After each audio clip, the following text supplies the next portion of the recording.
नमस्कार मंडळींनो, तिसऱ्या मिनी ब्लॉगमध्ये तुमचं स्वागत असा। तर मी आता चालले मोठ्या मावशीकडे इल्यावर ही चाय घेऊन आम्ही निघालो होळाकडे कपडे धुक।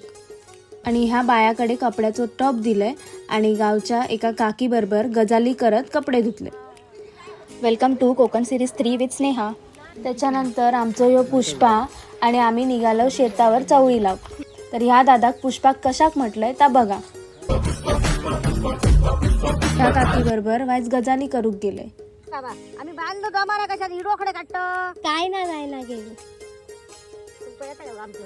येता आमका मुंबईत राहतोय तरी गावाकडची भाषा इसरांग जायला ना नको भाई योग मैतर लगीन करून दिला तर दुसऱ्या गावात पैशात झाल्या योग मोहीम होती भाषा तर पुढला पुढे कितने तेजस्वी लोग हैं हमारे पास, कितने शानदार विचार रखते हैं जी।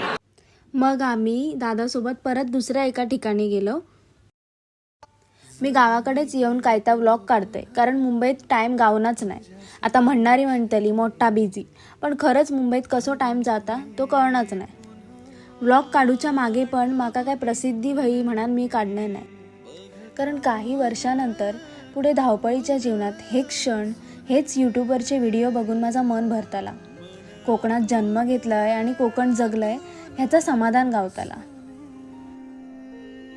सांज झाली आणि आम्ही निघालो घराकडे। रात्रीचो मोठ्या मावशीन चिकन भाकरीचो बेत केल्यान माझी मम्मी, बारकी मावशी आणि मोठी मावशी ही सगळी अशी जमलं आणि चिकनवर ताव मारलंय। चला तर ह्यो मिनी व्लॉग हयच संपवतोय। भेटाय चौथ्या मिनी व्लॉगमध्ये। चला बाय। येवा कोकण आपलोच असा।